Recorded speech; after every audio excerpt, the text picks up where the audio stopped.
ஆராதிக்க வந்திருக்கிற உங்களை ஒருவரையும் வாழ்த்துகிறேன். ஆண்டவர் மறுபடியும் உங்கள் சமூகத்தில் என்ன பேசும்படியாக எனக்கு ஒரு சந்தர்ப்பம் கொடுத்ததற்காக நான் கர்த்தருக்கு நன்றி செலுத்துகிறேன். ஒரு நிமிஷம் கண்களை முடிச்சோம் பண்ணலாமல் இந்த காலவெளியில் தேவன் நம்மோடு கூட பேசும்படியாய் ஆண்டோட வார்த்தையை கேட்கும்படி வந்திருக்கிறீங்க. உங்களுடைய இருதயம் திறந்தவைகளாக இருக்கட்டும். இன்றைக்கி கர்த்தர் உங்கள் கூட பேசுகிற வார்த்தை தொடர்ந்து உங்களை ஓட பண்ணுவதற்கு பலனாய் அமையட்டும்.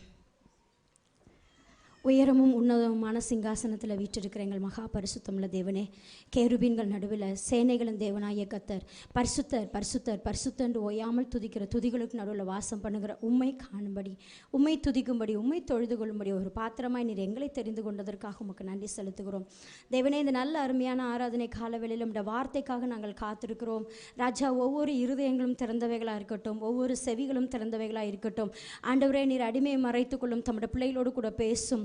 ஆண்டவருடைய வேதத்துள்ள அதிசயங்களை பார்க்கும்படிக்கு எங்கள் கண்களை திறந்தருளும். அவைகள் எங்களை ஓட பண்ணுகிறதாய், உயிர்ப்பிக்கிறதாய், இன்னுமே மகிமைப்படுத்துகிறதாய் இருக்க நீர் கிருபை செய்யும்படியாய் செபிக்கிறேன். நீர் மாத்திரம் மகிமைப்படும். ஆசீர்வதியும் இயேசுவின் நாமத்தில் பிதாவே, ஆமேன் ஆமேன். ஹல்லேலூயா ஆமேன். கடந்த 3 வாரங்களுக்கு முன்பதாக வெள்ளிக்கிழமை நம்ம ஆஸ் யூஷுவல் ஷபாத்தில் தோரா போர்ஷன்ஸ் வாசிப்போம் இல்லையா? அப்படி தோரா போர்ஷன்ஸ் வாசிச்சுட்டே வரும்போது அப்படி டக்குன்னு ஒரு ஹைலைட்டான ஒரு இது நடந்துச்சு. வாசிட்டே வந்தோம். வீட்டில் பிள்ளைங்க நாங்கள் அப்படியே மாறி மாறி வாசிக்கும்போது அந்த வசனம் வந்ததுக்கப்புறம் அதோட ஸ்டக்காகி நின்றுட்டேன் நான். அவ்வளோதான், இனி இது கண்டுபிடிக்காமல் விடக்கூடாது அப்படின்னு சொல்லிட்டு என்னையே கர்த்தர் தொட்ட ஒரு நார்மலாக யூஸ்வலாக நான் உங்கள்கிட்ட கேரக்டர் பற்றி பேசுகிறதா வழக்கம். ஸோ இன்றைக்கி செகண்ட் சண்டே, இன்றைக்கி ஒரு ஃபேமிலி சர்வீஸும் கூட. ஸோ தேவன் இன்றைக்கி ஒரு கேரக்டரோட தான் உங்களோட கூட பேச போகிறார். கேரக்டர்னு சொல்லதை விட ஒரு குடும்பத்தை குறித்து உங்களோட கூட பேச போகிறார்.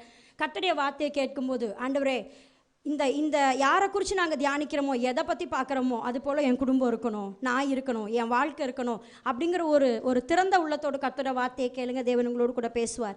கர்த்தர் அப்படி பேசின என்னை கர்த்தர் தொட்ட கர்த்தருடைய வார்த்தை யாத்திராகமம் 6வது அதிகாரம்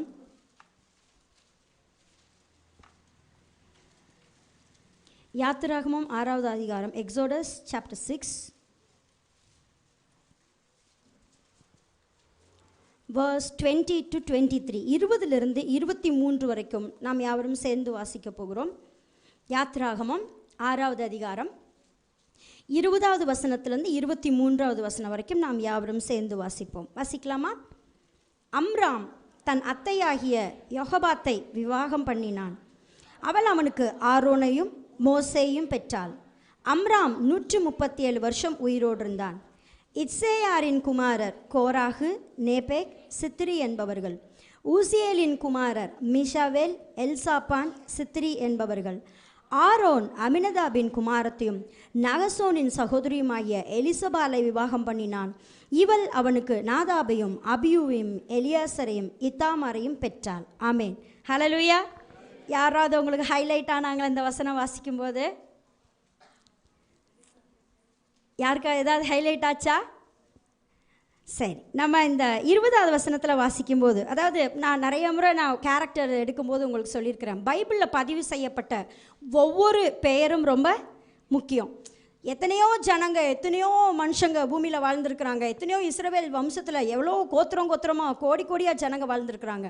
ஆனால் ஒருத்தருடைய பேர் பைபிளில் மென்ஷன் பண்ணியிருக்கு அப்படின்னு சொன்னால் அவங்க சாதாரணமான ஆள் இல்லை, அவங்களுக்கு பின்னாடி ஒரு பெரிய விஷயம் இருக்குன்னு அர்த்தம்.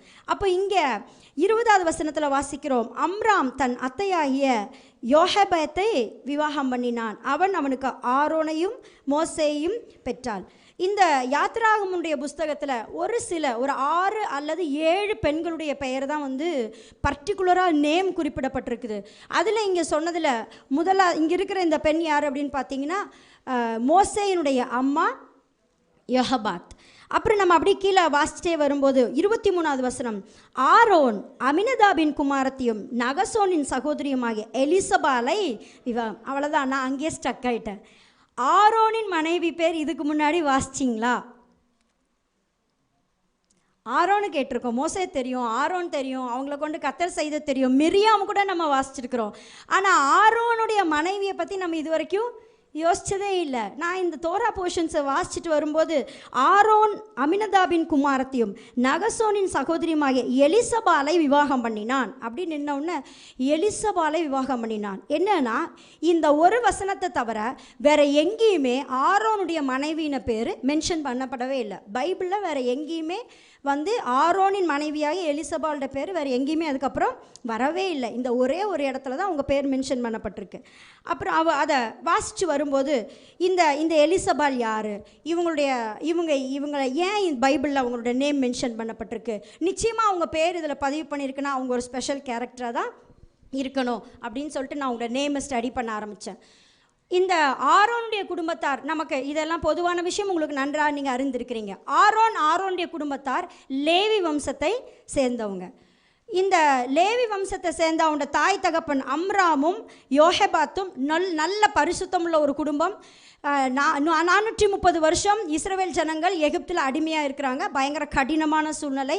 இதன் நடுவில் வாழ்ந்து கொண்டிருந்த ஒரு குடும்பம் தான் மோசேயினுடைய அப்பாவும் அம்மாவும் அவருடைய பசங்களாகிய இந்த மோசே, ஆரோன், அவனோட சகோதரி மிரியாம். அவங்க வாழ்ந்து கொண்டிருக்கிறாங்க. அவங்க இஸ்ரவேல் ஜனத்தினுடைய 4வது ஜெனரேஷன், அதாவது அடிமையாய் அங்கே எகிப்துக்கு போனதுக்கப்புறம் வாழ்ந்த 4th ஜெனரேஷன், 4வது தலைமுறை. இப்போ இந்த 4வது தலைமுறையில் இருக்கிற இவங்களுக்கு நம்ம 23வது வசனம் வாசிக்கிறோம். ஆரோன் அமினதாபின் குமாரத்தையும் நகசோனின் சகோதரியுமாய் எலிசபாலை விவாகம் பண்ணினான். இந்த அப்பா அம்மா ஆரோனுக்கு ஒரு நல்ல பெண் பார்த்து திருமணம் செய்து வைக்கிறாங்க. அந்த பொண்ணு பேர் எலிசபால். எலிசபால் அப்படின்னு சொன்னால் ஹீப்ரூவில் சொல்லும்போது எலிஷெவா அப்படின்னு வருது. எலிஷெவா. ஏல் அப்படின்னு சொன்னால் காட், நமக்கு நல்லா தெரியும் காட். ஷெவா அப்படின்னு சொன்னால் ஓத், உடன்படிக்கை அப்படின்னு அர்த்தம். எலிஷெவா அப்படின்னா என்னென்னா தேவன் என் உடன்படிக்கை அல்லது தேவனின் உடன்படிக்கை அப்படின்னு சொல்லலாம். ஷெவா அப்படின்னா நம்பர் 7 அப்படிங்கிறதுக்கும் ஷெவாங்கிற ஒரு அந்த பெயர் இருக்குது. 7 அப்படிங்கிறது எதை குறிக்கிறதுனா பூரணம், பரிபூரணம். ஸோ தேவன் எனக்கு பூரணமானவர், தேவன் என் உடன்படிக்கை, தேவனின் உடன்படிக்கை, இதுதான் அந்த பொண்ணோட பேர். இந்த எலிசபா பிறந்த டைம் எப்படிப்பட்ட டைம்னா இஸ்ரவேல் ஜனங்களுடைய நெருக்கம் பயங்கரம். எகிப்தில் அவங்க தேவனை நோக்கி கூக்குரலிடுகிற நேரம், எங்களால் ஆலோட்டிகள் நிமித்தம் விடுகிற கூக்குரல் தேவனுடைய சமூகத்தை எட்டினது அப்படின்னு சொல்லக்கூடிய அந்த காலகட்டத்தில், அந்த டைமில் இருந்த ஒரு ஃபேமிலி தான் இந்த எலிசபாவுடைய குடும்பம். நெருக்கத்து நடுவில், பயங்கரமான போராட்டத்து நடுவில் பிறந்தனால அவங்களோட தாய் தகப்பன் அவங்களுக்கு வச்ச பேர் எலிசபா. என்ன சொல்கிறாங்கன்னா, ஆண்டவரே நீர் உடன்படிக்கை நினைவு கூறுகிறவர். அந்த எலிசபா அப்படின்னு பேர் வைக்கும்போது அவங்க அப்பா அம்மா என்ன சொன்னாங்கன்னா, ஆபிரகாம் கிட்ட நீங்கள் அன்னைக்கு உடன்படிக்கை பண்ணீங்களே, உன் ஜனம் போய் ஒரு இடத்துல எகிப்தில் அடிமையாக இருக்கும், அதுக்கப்புறம் நான் அவங்களை திருப்பி என்ன செய்வேன், விடுதலையாக்கி மறுபடியும் நான் கொண்டு வருவேன் அப்படின்னு சொல்லி நீங்கள் உடன்படிக்கை பண்ணீங்களே, அந்த உடன்படிக்கையை இப்போ என்ன செய்யுங்க, நினச்சி பாருங்க, அந்த உடன்படிக்கையை நீங்கள் நினைவு கூறுங்க அப்படின்னு சொல்லி அவங்க அப்பா அம்மா அவங்களுக்கு வச்ச பேர் எலிஷபா. அப்போது தேவன் என் உடன்படிக்கை, அதை ஞாபகப்படுத்தி வைக்கிறாங்க. இப்போ பார்த்தீங்கன்னா இந்த எலிஷபா எந்த குடும்பத்தை சேர்ந்தவனா, யூத கோத்திரத்தை சேர்ந்தவங்க. எலிசபாவுடைய குடும்பம் யூத கோத்திரம். இதில் நம்ம 23ஆம் வசனம் வாசிக்கும் போது அமினதாபின் குமாரத்தையும் நகசோனின் சகோதரியும் ஆகிய, இந்த அமினதாப் யார், இந்த நகசோன் யார் அப்படின்னு சொல்லி நம்ம பார்க்கும்போது இவங்க யூத குடும்பத்தினுடைய ரொம்ப முக்கியமான நபர்கள், யூத கோத்திரத்தினுடைய முக்கியமான ஒரு தலைமைத்துவத்தில் இருக்கக்கூடிய பிரின்ஸ் அப்படின்னு சொல்லக்கூடிய நிலையில் வரக்கூடிய ஒரு நல்ல குடும்பம். இப்போ நம்ம வேதத்தில் மோசையின் மூலமாக இதுக்கப்புறம் தான் பிரமாணங்கள் வந்துச்சு. நம்ம அப்பெல்லாம் பார்க்கும்போது பார்த்தீங்கன்னா யூத குடும்பத்திலே எப்படி எடுத்துக்குவாங்கன்னா, யூத கோத்திரத்தை செஞ்சவங்க யூத கோத்திரத்தில் தான் பொண்ணு எடுத்துக்குவாங்க, லேவி கோத்திரத்தில் சேர்ந்தவங்க லேவி கோத்திரத்தில் தான் பொண்ணு எடுத்துக்குவாங்க. அப்படி யூதா லேவி இப்படி இருந்த இந்த கோத்திரத்துக்கு நடுவில் இங்கே என்ன நடக்குதுன்னா, யூதா கோத்திரத்தை சேர்ந்த எலிசபால லேவி கோத்திரத்தை சேர்ந்த ஆரோனுக்கு என்ன செய்கிறாங்க, திருமணம் முடிச்சு வைக்கிறாங்க. அப்போது இந்த எலிசபால், அதாவது நான் ஜஸ்ட் ஒரு நான் டிவோஷன், நான் தியானம் பண்ணின விஷயங்களை நான் உங்களுக்கு சொல்கிறேன். ஒரு பெண் ஒரு யூத கோத்திரத்தில் வளர்ந்த ஒரு பெண், யூத பழக்க வழக்கத்தில் வளர்ந்த பெண், யூதா அப்படிங்கிற வம்சத்தினுடைய பழக்கத்தில் வளர்ந்த ஒரு பெண் இப்போ எந்த குடும்பத்தோட போய் சேருது, லேவிங்கிற ஒரு குடும்பத்தோட போய் சேருது. இப்போ இந்த லேவி வம்சத்தார் இதுக்கப்புறம் தான் ஆரோன் மோசே இஸ்ரவேல் ஜனங்களை வழிநடத்திட்டு போனதுக்கு அப்புறம் தான் கர்த்தர் லேவி வம்சத்தாரை ஆசாரிய பணிக்காக என்ன செய்தார்? பிரித்தெடுக்கிறார். இப்படி பிரித்தெடுக்கப்படுகிற ஒரு குடும்பத்தில் போய் சேர்ந்த இந்த எலிசபால் ரொம்ப அருமையாக வளர்க்கப்பட்ட ஒரு பெண், தேவனுடைய உடன்படிக்கையின் பேரில் வளர்க்கப்பட்ட ஒரு பெண், நல்ல கர்த்தருக்கு பயந்து வளர்ந்த ஒரு பெண். இப்போ ஆரோனுக்கு மனைவியாக அவங்க வராங்க. இப்போது ஆரோனுடைய மனைவியாக வந்த இவங்க பார்த்தீங்கன்னா, நான் கதை மாதிரி சொல்லிட்டு போகிறேன், நீங்கள் கேட்குறதுக்கு வசதியாக இருக்கும் வசனங்கள் எடுக்கிறத விட. இந்த கர்த்தர் என்ன செய்கிறார்? மோசையோடு கூட பேசுகிறார். இஸ்ரவேல் ஜனங்களை அடிமைத்தனத்திலிருந்து விடுதலை ஆக்கியாச்சு. அங்கேருந்து இஸ்ரவேல் ஜனங்கள் செங்கடல் தாண்டி வந்தாச்சு. சீனாய் மலை அங்கே கர்த்தருடைய வார்த்தையை அவங்க பெற்றுக்கொள்கிறாங்க. பெற்றுக்கொண்டதுக்கப்புறம் இப்போ ஆண்டவர் அவங்க கூட என்ன சொல்கிறாருன்னா, நான் உங்களோடு கூட வாசம் பண்ணும்படிக்கு, நான் உங்களோடு கூட பேசும்படிக்கு ஆசரிப்பு கூடாரத்தை நீங்கள் என்ன செய்யணும்? அமைக்கணும் அப்படின்னு சொல்லிட்டு யார்கிட்ட பேசுகிறாரு? மோசே கிட்ட கர்த்தர் பேசுகிறார். ஸோ மோசே கூட ஆண்டவர் பேசும்போது அவர் சொல்கிறாரு, நீங்கள் லேவி ராகமத்திலலாம் வாசிக்கும் போது அந்த ஆசரிப்பு கூடாரம் கட்டுறதுக்கு நிறைய தேவை சொல்லுவார். ரத்தாம்பரம், இளநீலம், அந்த கருப்பு துணி, பாசி, மணிகள், வெண்கலம், பொண்ணில் செய்ய வேண்டிய தூப வர்க்கம், தூப கலசம், அப்பமேஜை, நிறைய விஷயங்கள் இதெல்லாம் நீ என்ன செய்யணும்? ஆசரிப்பு கூடாரத்தில் வைக்கணும். அதுக்கு தேவையான பொருட்கள் எல்லாம் இது. இப்போ இந்த விஷயங்களெல்லாம் நீ என்ன செய்யணும்னா ஆசரிப்பு கூடாரம் செய்யறதுக்காக ஜனங்கள்கிட்ட நீ என்ன செஞ்சு கேட்டு வாங்குன்னு சொல்லி ஆண்டவர் மோசேட்ட சொல்லுவார். மோசே என்ன செய்கிறார்? இதை போய் தன்னுடைய சகோதரனாய் ஆரோன் கிட்ட சொல்றார். கர்த்தர் தம்மை ஆராதிக்கும்படி ஒரு கூடாரத்தை அமைக்க சொல்றாரு. அந்த கூடாரத்துக்கு இதெல்லாம் தேவை அப்படின்னு சொன்ன உடனே இந்த செய்தியை தன்னுடைய ஜனத்துக்கு சொல்ல போன முக்கியமான நபர் யாருன்னா எலிசபா. ஆரோன் என்ன செய்கிறாருன்னா இந்த செய்தி யார்கிட்ட சொல்றாரு? மனைவியாகிய எலிசபாட்ட சொல்கிறார். ஏமா இந்த மாதிரி ஆசரிப்பு கூடாரம் கட்டணும், இதுக்கு இதெல்லாம் தேவைன்னு சொல்லியிருக்கிறாங்க, நீ போய் பெண்கள்கிட்ட என்ன பண்ணு சொல்லு. நீங்கள் லேவி ராகமத்தில் வாசிட்டு வந்தீங்கன்னா பார்க்கலாம், புத்தியுள்ள ஸ்திரீகள், ஞானமுள்ள ஸ்திரீகள் தங்களிடத்தில் இருந்த இரத்தாம்பரங்களையும் பொன்னையும் வெள்ளியையும் அவங்கக்கிட்ட இருந்த வெண்கலங்களையும் என்ன செய்தாங்க? ஏகமாய் சவதரித்து அதை கொண்டு கர்த்தருடைய சமூகத்தில் அதெல்லாம் செய்கிறதுக்கு கொடுத்தாங்க. அப்படிப்பட்ட பெண்கள் கர்த்தருடைய கூடாரத்தை அமைக்கிறதுக்கு ரொம்ப முக்கியமாக இருந்த நபர் யாருன்னா எலிசபால். இன்னைக்கு எலிசபாலை பற்றி நான் சொல்ல வரும்போது இங்கே இருக்கிற ஒவ்வொரு பெண்ணை குறித்து நான் சொல்ல வரேன். நான் வளர்ந்தது யூத குடும்பத்தில், இப்போ போய் சேர்ந்துருக்கிறது லேவி குடும்பத்தில். யூத குடும்பத்தோட பழக்கம் வேற, லேவி குடும்பத்தோட பழக்கம் வேற. லேவி குடும்பத்தார் ஆசாரியர்களாய் அழைக்கப்பட்டவர்கள். அவங்க எல்லாரும் கூட கலந்து என்ன செய்ய முடியாது? இருக்க முடியாது. அவங்க எப்படி தான் இருக்கணும்? தனித்து தான் இருக்கணும். லேவி கூட்டத்துக்குன்னு ஒரு சுதந்திரம் எதுவுமே கிடையாது. யூதா கோத்திரத்துக்கு சுதந்திரம் இருக்குது, சொத்து இருக்குது, அவங்களுக்குன்னு பங்கு இருக்குது. ஆனால் லேவி கோத்திரத்துக்கு எதுவுமே கிடையாது. மற்ற எல்லா கோத்திரத்தாரும் விதைத்து அறுத்து அல்லது அவங்களோட பலன்களை சாப்பிடுவாங்க. ஆனால் லேவி கோத்திரத்துக்கு என்ன ஆலயத்திலையும் ஆசரிப்பு கூடத்திலையும் கிடைக்குதோ அதுதான் ஆகாரம். இப்போ எலிசபால் வளர்ந்தது நல்ல, அதுவும் நான் பின்னாடி உங்கள்கிட்ட அந்த யூத குடும்பத்தை அவங்கள பற்றி நான் சொல்கிறேன். அவங்க ரொம்ப நல்ல செழிப்பாக, ஒரு இளவரசனுடைய தங்கச்சி, அவங்க பிரின்ஸ், அவங்க அண்ணன், அவங்க அப்பா ஒரு பெயர் பெற்ற புகழ்பெற்ற ஒரு நல்ல தேவனுடைய மனுஷன். அப்படி வளர்ந்த இந்த எலிசபால் இங்கே என்ன செய்கிறாங்கன்னா, ஒவ்வொரு பெண்ணாக போய் பார்த்து, உங்ககிட்ட இருக்கிற ரத்தாம்பரத்தை கொஞ்சம் கொடுக்குறியா? தேவனுடைய ஆசரிப்பு கூடாரம் கட்டணும். உங்ககிட்ட இருக்கிற பொண்ணையும் வெள்ளியும் என்ன செய்கிறீங்களா? தரீங்களா? ஒரு பெண்ணாய் தெரிந்தெடுக்கப்பட்ட ஒரு குடும்பத்தினுடைய நடத்தும்படியாய் தெரிந்தெடுக்கப்பட்ட ஒரு எலிசபால் சொல்லும்போது நீங்கள் உங்களை நினச்சிக்கணும், நான் இப்படித்தான் வளர்ந்தேன், நான் இப்படித்தான் இருப்பேன், இதுதான் என் பழக்கம் அப்படிங்கிறத நம்ம எங்கேயோட நிறுத்திடணும்? யூத வீட்டோட நிறுத்திடணும். லேவி வீட்டுக்குள்ளே வந்துட்டோம்னா அவங்களுக்கு நம்ம என்னவா மாறிடணும்? அங்கே என்ன பழக்கமோ, அங்கே என்ன கிடைக்குதோ, அங்கே எப்படி வாழணுமோ அப்படி நம்மளை என்ன செய்யணும்? மாற்றிக்கணும். எலிசபால் தன்னை மாற்றிக்கிட்டா. அவர் சொல்லிட்டாரு, இதை அமைச்சாத்தாமா நமக்கு வேலை, அதை வேலை அமைச்சாதான் நமக்கு என்னது? சாப்பாடு. இதனுடைய முழு பங்கு யார்கிட்ட இருக்கு? உங்ககிட்ட இருக்கு. எலிசபால் போறா. நீங்க வசனங்களை வாசிங்கன்னா தெரியும், ஞானமுள்ள ஸ்திரீகளை போய் சந்திக்கிறா. அங்க வசனம் சொல்லுது, அவங்க கையினால எல்லாரும் சேர்ந்து அழகழகா அந்த ரத்தாம்பரங்களை என்ன செய்யறாங்க? பின்றாங்க, இளநூலங்களை பின்றாங்க, அந்த வெண்கலங்களெல்லாம் கொண்டு வராங்க, அதையெல்லாம் உருக்கி அதை நம்ம முன்னாடியே அதை குறித்து நான் பேசியிருக்கிறேன். ஆண்டவர் சொல்றாரு வெண்கலங்களெல்லாம் வேண்டாம், மோசே சொல்றாரு வெண்கலம் எல்லாம் வேண்டாம், இதெல்லாம் நம்ம சர்ச்சில் வச்சு என்ன செய்யறது, இதெல்லாம் எடுத்துட்டு போங்கன்னு சொல்லும்போது ஆண்டவர் சொல்றாரு, இல்ல அந்த வெண்கலங்கள் பெண்கள் தங்களை அழகுபடுத்திக்கிறதுக்காக. ஆக்சுவலாக இன்னைக்கு தான் நம்ம கண்ணாடியில் பார்க்குறோம். அன்னைக்கெல்லாம் பெண்கள், அப்போ இஸ்ரவேல் ஜனங்கள் எதில் அந்த பெண்கள் தங்களை பார்த்துக்குவாங்கன்னா வெண்கலத்தில். இன்றைக்கும் பித்தளை பாத்திரத்தை நல்லா புளி போட்டு தேய்ச்சி மூஞ்சி தெரிகிற அளவுக்கு அன்னைக்கெல்லாம் அப்படி தானே தேய்ச்சி. அப்போ அந்த வெண்கலத்தில் தான் அவங்க என்ன செய்வாங்க? அவங்க முகத்தை பார்த்துக்குவாங்க.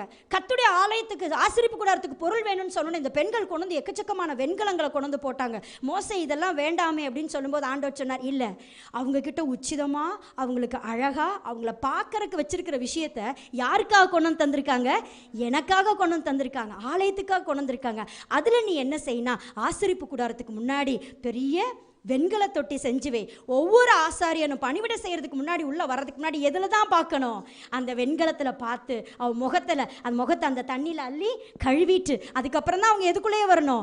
ஆசரிப்பு கூடாரத்துக்குள்ளேயே வரணும். அப்படி எலிசபால் போய் அங்கே இருக்கிற பெண்களுடைய உள்ளங்களை எல்லாத்தையும் அவங்க கவர் பண்ணி எல்லாருக்கிட்டையும் வாங்கிட்டு வந்து ஆசரிப்பு கூடாரத்துடைய பணிகளை செய்கிறதுக்கு மிக உதவியாக இருந்தாங்க. எனக்கு அன்பான தேவனுடைய பிள்ளையே, எலிசபாலை அழைக்கப்பட்டிருக்கிற நீ எந்த ஸ்தானத்தில் கர்த்தர் உங்களை கொண்டு வந்து வைக்கிறாரோ அந்த ஸ்தானத்துக்கு உங்களை நீங்கள் என்ன செய்யணும்?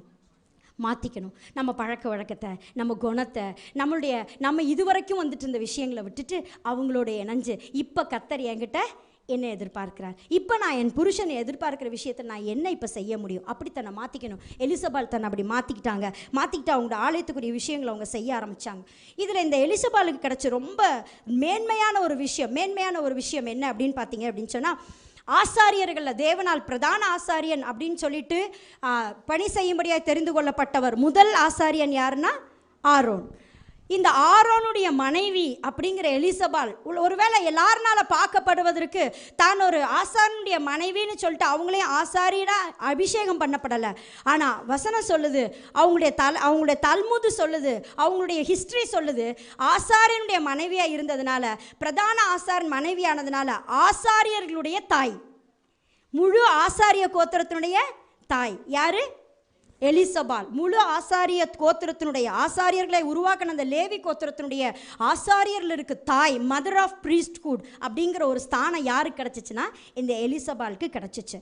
இந்த ஸ்தானம் எப்போ அவங்களுக்கு கிடைக்கிது? இப்போ இந்த ரொம்ப சந்தோஷமான ஒரு செய்தி, இந்த எலிசபாலுக்கு நல்ல குடும்பம், நல்ல கணவர், நல்ல ஒரு கோத்திரம் வந்து இந்த குடும்பத்தில் அவங்க சேர்ந்தாச்சு. அவங்களுக்கு வசனம் சொல்லுது, நம்ம அந்த 23 வாசிக்கும் பொழுது, இவள் அவனுக்கு நாதாபையும் அபியூவையும் எலியாசரையும் இத்தாமாரையும் பெற்றாள். அருமையான லேவி குடும்பத்தில் வந்து சேர்ந்தாச்சு இந்த உடன்படிக்கை. அவங்களுக்கு ஆரோனோடு சேர்ந்து 4 பசங்க கிடச்சிருக்கிறாங்க. இப்போ அந்த குடும்பம் ரொம்ப சந்தோஷமாக போயிட்டுருக்கு. ஆசரிப்பு கூடாரங்கள் எல்லாம் அமைக்கிறதுக்கான எல்லா பணிகளும் நிறைவேறிச்சு. லேவி ராகமம் 8வது அதிகாரத்தை எடுத்து நம்ம வாசித்தோம் அப்படின்னு சொன்னால், அங்கே கர்த்தர் ஆசரிப்பு கூடாரத்துக்கான எல்லா விஷயங்களையும் செஞ்சாச்சு. இப்போ என்ன செய்ய போகிறாங்கன்னா, அந்த ஆசரிப்பு கூடாரத்தை பிரதிஷ்டை செய்ய போகிறாங்க. என்ன செய்ய போகிறாங்க? பிரதிஷ்டை செய்ய போகிறாங்க. இருக்கீங்களா? ஆமாம். இப்போ ஆசரிப்பு கூடாரத்தை பிரதிஷ்டை செய்ய போகிறாங்க. இப்போது அந்த பிரதிஷ்டை செய்ய போகிற ஒரு ஃபங்க்ஷன், ஒரு சூப்பரான ஃபங்க்ஷன் இப்போ நடக்க போகுது. என்னென்னா, ஆசரிப்பு கூடாரத்தை எல்லாம் அமைச்சாச்சு. இன்றைக்கி என்னென்னா, முழு ஜனத்துக்கு முன்பதாக தேவன் ஒரு விஷயத்தை காண்பிக்க போகிறார். என்னென்னா, இந்த ஆசரிப்பு கூடாரத்தினுடைய முழு பொறுப்பையும் இந்த முழு பணியும் இன்னைக்கு தொட்டு இப்போ ஆரம்பித்து கர்த்தராகிய கிறிஸ்து வரும் மட்டும் இந்த பணிக்கு முக்கியமாய் பணிவிடை செய்ய போகிற கோத்திரம் எந்த கோத்திரம்? லேவி கோத்திரம். அந்த லேவி கோத்திரத்தில் யாருடைய குடும்பம்? ஆரோனுடைய குடும்பம் அப்படின்னு சொல்லிட்டு இன்னைக்கு சகல ஜனங்களுக்கு முன்பாக ஆசரிப்பு கூடாரத்தை பிரதிஷ்டை செஞ்சு ஆசாரியர்களாய் இப்போ ஆரோனையும் அவருடைய குமாரர்களையும் பிரதிஷ்டை செய்ய போகிறாங்க. இந்த நாள் ஒரு அருமையான டைம். அதாவது இப்போ எலிசபாலுடைய அந்த இதை நம்ம பார்க்க போகிறோம். என்ன அப்படின்னு சொன்னால், இப்போ நம்ம சாதாரணமாகவே ஒரு கல்யாண வீடோ அல்லது வந்து ஸ்கூல் ஃபங்க்ஷன் அதில் நம்ம பாப்பா அவங்க ஃபஸ்ட் ரேங்க் வாங்கியிருக்கிறாங்க. ஸ்டேஜில் வந்து இப்போ இவங்களுடைய பிள்ளை வந்து ஃபஸ்ட் ரேங்க் வாங்கியிருக்குன்னு சொல்லும்போது நமக்கு எப்படி இருக்கும்? மற்றவங்களுக்கு நம்மளை அடையாளம் அந்த பிள்ளையோட அப்பா அம்மான்னு அடையாளம் தெரியுதோ இல்லையோ, ஆனால் நமக்கு மனசில் எப்படி இருக்கும்? ரொம்ப பெருமையாக இருக்கும். என் பிள்ளை வந்து ஃபஸ்ட் ரேங்க் வாங்கி இன்றைக்கி ஸ்கூலில் வந்து என் பிள்ளைக்கு என்ன கொடுக்குறாங்க? மெடல் கொடுக்குறாங்க, கிஃப்ட் கொடுக்குறாங்க. அதை நினைக்கும் போதே நம்ம உள்ள எப்படி இருக்கும்? ரொம்ப சந்தோஷமாக இருக்கும். அப்படி அந்த மாதிரி ஒரு ஸ்தானத்தில் இருக்கும்போது நமக்கு எவ்வளோ சந்தோஷமாக இருக்கும். இப்போ இந்த எலிசபாலினுடைய ஃபென்டாஸ்டிக்கான ஃபியூச்சர்ஸ், இந்த சர்ச் அந்த ஆசரிப்பு கூடாரத்தினுடைய இனாகுரேஷன் சர்வீஸ் நடக்க போகுது. எலிசபால் வந்து நிற்கிறாங்க. இப்போ எலிசபால் வந்து இந்த இடத்துல ரொம்ப பெருமையாக நிற்கிறதுக்கு 5 விதமான காரணங்கள். அதாவது 5 joys ஆஃப் எலிசபா, 5 விதமான சந்தோஷம். அவள் வாழ்க்கையில் மேன்மையான 5 விதமான சந்தோஷம். அதில் முதல் சந்தோஷம் என்ன அப்படின்னு சொன்னால், இந்த ஆசரிப்பெல்லாம் ரெடியாகி நிற்கிது. அங்கே அந்த அம்மா பெருமையோடு நின்று பார்க்குறாங்க. இன்றைக்கி இந்த முழு இஸ்ரவேல் ஜனங்களையும் வழிநடத்தி கூட்டிகிட்டு போகக்கூடிய முக்கியமான பொறுப்பில் யார் இருக்காங்கன்னா, என் கணவருடைய தம்பி மோசே நிற்கிறாரு, என்னுடைய பிரதர்ன்லா என் கொழுந்தனார் என்ன செய்கிறாரு? நிற்கிறாரு. இஸ்ரவேல் ஜனங்களை வழிநடத்திட்டு போகிற ராஜா மோசே. அவருடைய குடும்பத்தில் நான் வந்து என்ன செஞ்சுருக்கிறேன்? இந்த வீட்டினுடைய மருமகளாக வந்திருக்கிறேன். முதல் பெருமை, என் கொழுந்தனார் யார்? மோசே. அவர் இஸ்ரவேல் ஜனங்களை வழிநடத்திட்டு போகிற பெரிய ராஜா. அந்த வீட்டில் நான் வந்திருக்கிறேன். அவர் என் கொழுந்தனார். எவ்வளோ சந்தோஷமாக இருக்கும். எங்கள் கொழுந்தனார் தான் வந்து இஸ்ரவேல் ஜனங்களை வழிநடத்திட்டு போகிற மோசே அப்படின்னு சொல்லிக்கிறது அவ்வளோ பெருமையான விஷயம் எலிசபாளுக்கு. ஃபஸ்ட்டு. ரெண்டாவது விஷயம் பார்த்தீங்கன்னா, அந்த பிரதான ஆசாரியன், ஹை ப்ரீஸ்ட் அப்படின்னு சொல்லிட்டு இப்போ கூப்பிட்டு அபிஷேகம் பண்ண போகிற அந்த ஆசாரியனுடைய மனைவி. என்ன சொல்கிறது, அதெல்லாம் வந்து நான் இந்த எலிசபாலோட கேரக்டரை பார்க்கும்போது ஏன்பா இவ்வளோ நாள் இந்த அம்மா எனக்கு தெரியலை, இந்த பேரை நான் வாசிக்கல, எவ்வளோ சூப்பர். ஆரோனுடைய மனைவி. இன்றைக்கி வந்து முழு ஜனங்களுடைய பாவங்களுக்காக தேவ சமுத்திரம் நிற்க போகிற, ஜனங்களுக்காக பலி செலுத்த போகிற, ஜனங்களுடைய அக்கிரமங்களை ஆசாரியன் தான் சுமக்கணும். இனி முதற்கொண்டு ஜனத்தினுடைய அக்கிரமத்தை சுமக்க போகிற அந்த பிரதான ஆசாரியனுடைய மனைவி அப்படிங்கிற ஒரு பெரிய ஸ்தானம். ரெண்டாவது. மூணாவது, இந்த ஆசாரியனுக்கு உதவியாக இருக்க போகிற, அதாவது டெபுட்டி சீஃப் ப்ரீஸ்ட்ஸ், அந்த அவருக்கு உதவியாக இருக்கக்கூடிய, பணிவிடை செய்யக்கூடிய உதவி ஆசாரியர்கள் யாருன்னா இந்த 4 பசங்க. அவங்களோட 4 பசங்க யார்?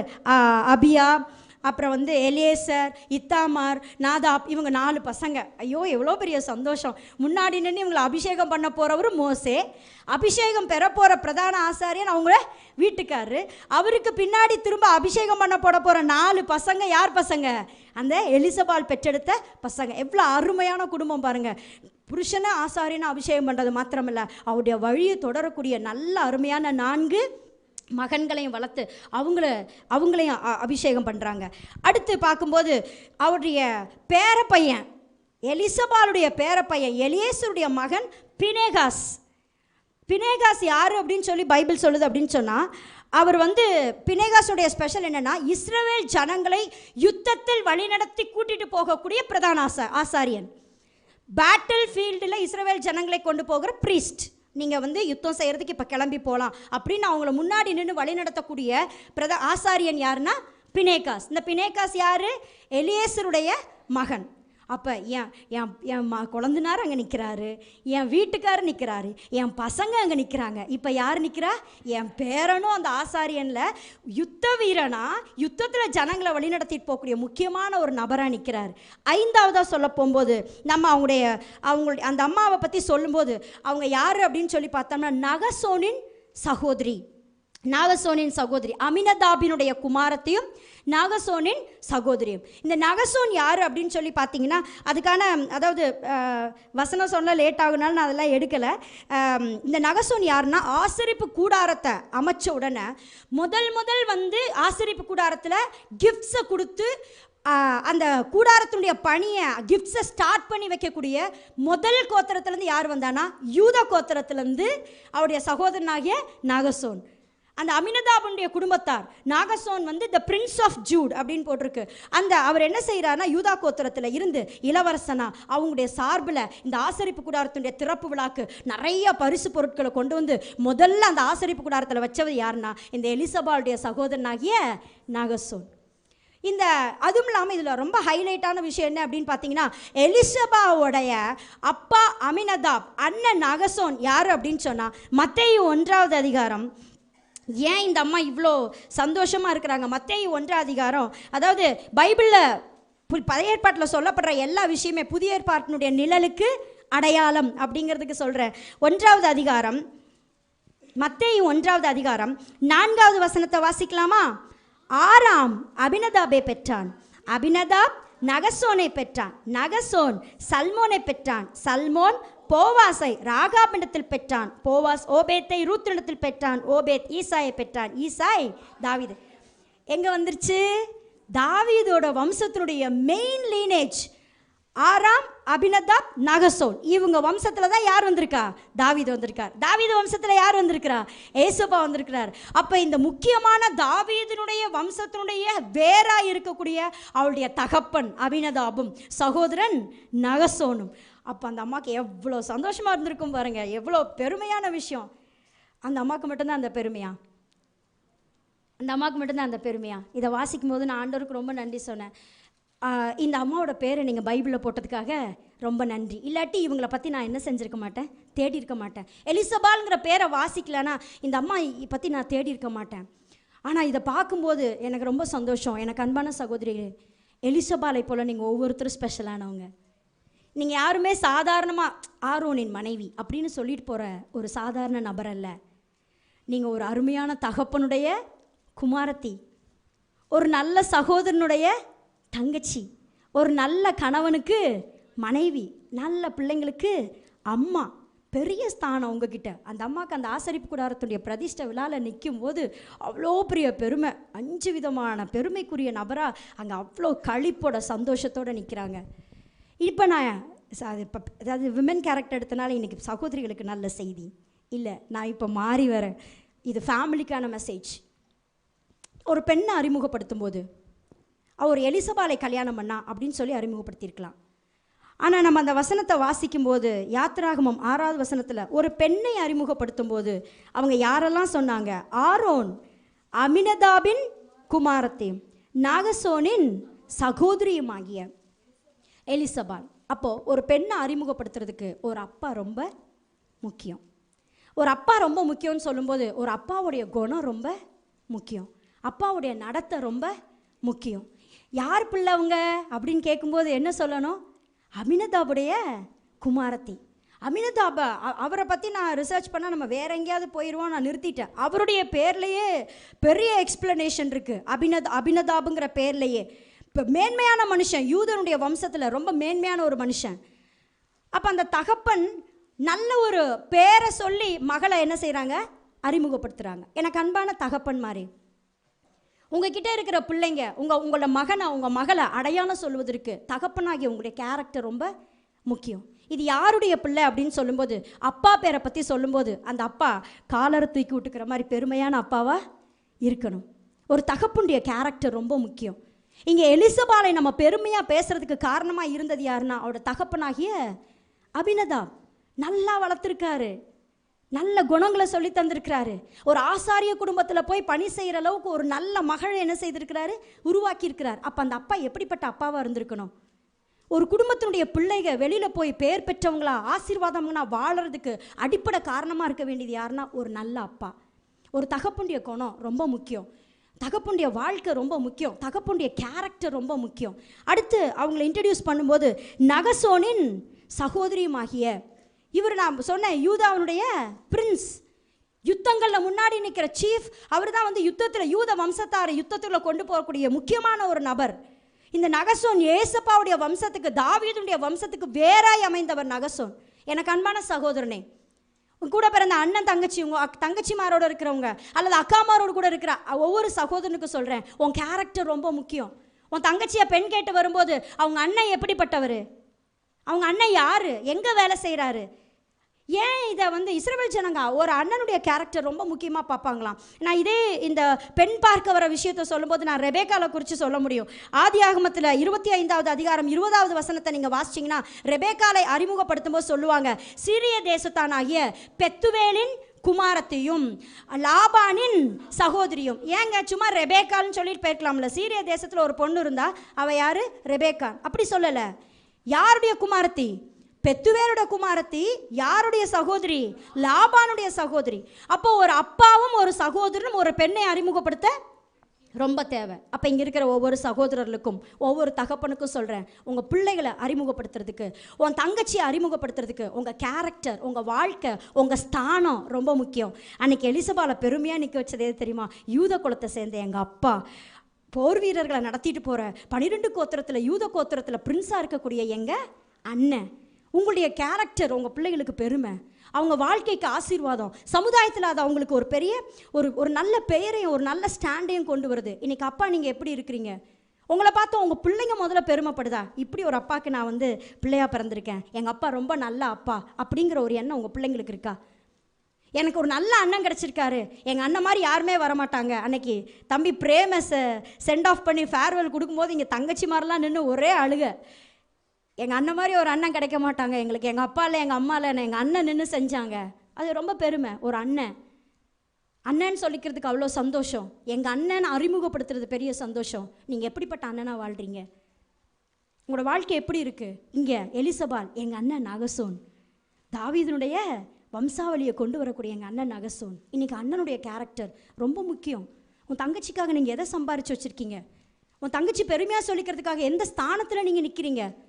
எப்படிப்பட்ட இடத்துல நீங்கள் நிற்கிறீங்க? உங்கள் கேரக்டர் ரொம்ப முக்கியம்.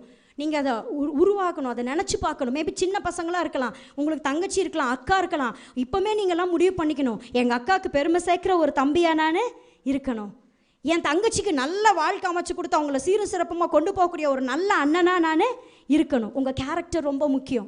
ஒரு ஊதாரி அண்ணன், குடிகார அண்ணன், வேலைக்கு போகாமல் தெருவில் சுற்றுற அண்ணன், கேரக்டர் சரியில்லாத ஒரு அப்பா அப்படின்னு உங்களுடைய அறிமுகம் இருந்துச்சுன்னா பிள்ளைங்களுக்கு நல்ல வாழ்க்கை அமையாது. அது அவங்களுடைய எதிர்காலத்தை பாதிக்கும். இங்கே எலிசபாலை பெருமைப்பட வச்சது நல்ல ஒரு அப்பாவும் நல்ல ஒரு அண்ணனும். அடுத்து பார்த்தீங்கன்னா பிரதான ஆசாரியனுடைய மனைவி, ஆரோனுடைய மனைவி. அது அது ஆரோனுக்கு ரொம்ப பெரிய சந்தோஷம். இந்த இடத்துல ஆரோனை குறித்து நம்ம பார்த்தாகணும். தேவனால் தெரிந்து கொள்ளப்பட்ட மோசே, என்னால் பேச முடியாது, நான் திக்குவாய் மந்தனாவு அப்படின்னு சொன்னபோது ஆண்டவர் சொல்கிறார், அப்படியா விடு, நான் யாரை பார்த்துக்கிறேன்? ஆரோனை பார்த்துக்கிறேன். அன்னைக்கு ஆரம்பித்தார் ஆரோனை. மறிக்கிற வரைக்கும் ஒரு நல்ல ஆசாரியனாக இருந்து மறிச்சிட்டு போனார். ஜனங்களுடைய அக்கிரமத்தை சுமந்தார். ஒரு புருஷன் ஜனத்தினுடைய அக்கிரமத்தை, குடும்பத்தினுடைய பொறுப்பை, மனைவி பிள்ளைகளுடைய முழு பொறுப்பை ஏற்றுக்கொள்ள வேண்டிய ஒரு புருஷனுடைய பொறுப்பு. ஒரு நல்ல புருஷன், தேவனால் ஆசாரிய பணியை செய்வதற்காக தெரிந்து கொள்ளப்பட்ட ஒரு நல்ல புருஷன். இந்த இடத்துல இருக்கிற ஒவ்வொரு புருஷனும் நீங்கள் உங்கள் குடும்பத்தினுடைய ஆசாரியன். உங்கள் மனைவிக்கு நீங்கள் ஒரு ஆசாரியன், உங்கள் பிள்ளைகளுக்கு நீங்கள் ஒரு ஆசாரியன். ஒரு ஆசாரியனுடைய வேலை என்ன? முதல்ல என் குடும்பத்தை என்ன செய்யணும்? போஷிக்கணும். என் பிள்ளை சாப்பிடணும், என் மனைவி சாப்பிடணும், என் பிள்ளையோட தேவை சந்திக்கப்படணும். ஜனத்துக்காக நான் என்ன செய்யணும்? நிற்கணும். தேவனுடைய சமூகத்தில் மன்றாடணும். அப்படிப்பட்ட ஒரு பிரதான ஆசாரியனுடைய மனைவி, ஒரு நல்ல புருஷன், நீங்கள் ஒரு நல்ல பிரதான ஆசாரியன். அந்த ஸ்தானம் தேவன் உங்களை பார்த்து, நீ நல்ல ஆசாரியன், உன்னை நான் தேர்ந்தெடுத்து பிரதான ஆசாரியனை என்ன செய்ய போகிறேன்? அபிஷேகம் பண்ண போகிறேன்னு சொல்லக்கூடிய ஒரு நல்ல ஸ்தானத்தில் இருக்கக்கூடிய புருஷனாக இருக்கணும். இன்றைக்கி புருஷனாய் நியமிக்கப்பட்ட ஒவ்வொரு மனைவிக்கு கணவனாய் ஒரு பொறுப்பு எடுத்திருக்கிற, அப்பாங்கிற பொறுப்பு இல்லை, சகோதரங்கிற பொறுப்பு மட்டும் இல்லை, புருஷன்கிற பொறுப்பு எடுத்திருக்கிற உங்களுடைய குணம் உங்கள் மனைவி என்ன செய்யும்? பாதிக்கும். உங்களுடைய நிலை உங்கள் மனைவிக்கு பெருமையை கொண்டு சேர்க்கும். அப்புறம் கீழே வாசிக்கும் போது மகன், சன்ஸ், ரொம்ப அந்த அம்மா பெருமையாக என் பிள்ளைங்க 4 பேரை வளர்த்து 4 பேர் ஆசாரியனாக இருக்கிறதுக்காக கொடுத்துருக்குறேன். இன்றைக்கி வளர்ந்து வர பசங்களுக்கு சொல்கிறேன், ஒரு அம்மாவுக்கு நீங்கள்லாம் பிளெஸ்ஸிங்ஸ், நீங்களாம் உங்கள் அம்மாவுக்கு ஆசீர்வாதமாக இல்லையா? ஆசீர்வாதம். உங்கள் அப்பா அம்மாவுக்கு நீங்களாம் ஆசீர்வாதம். அப்போ நீங்கள் வளர்ந்து வரும்போது என்ன யோசனையோடு வரணும்னா, நான் பேசுகிறது, நான் நடக்கிறது, என் குணம், என் பழக்க வழக்கம், இது எல்லாமே யாரை பாதிக்கும்?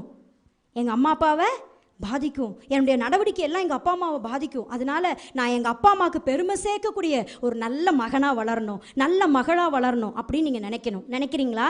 இப்போமே அந்த உங்கள் மனசில் அது வரணும். பின்னாடி பார்த்துக்கலாம், பெருசாகும்போது பார்த்துக்கலாம். அப்படி இல்லை, சின்ன வயசுலேருந்தே நான் ஒரு நல்ல, என் அப்பா அம்மாவுக்கு நான் நல்ல பெருமை சேர்க்கக்கூடிய ஒரு நல்ல பிள்ளையாக வளரணும். அந்த 4 நல்ல மகன்களுக்கு ஒரு தாய். கடைசியாக பார்க்கும்போது மோசே, என்னுடைய கொழுந்தனார். எத்தனை கொழுந்தனார் இங்கே இருக்கிறீங்க? நிறைய பேர் நம்ம ஃபேமிலி, ஹஸ்பண்ட், ஒய்ஃப், அதை தாண்டி வேறு எதுக்கும் பார்க்க மாட்டோம். ஆனால் இங்கே மோசேவை பற்றி எலிசபால் என்ன சொல்கிறா? பெருமையாக சொல்கிறா, என் கொழுந்தனார்.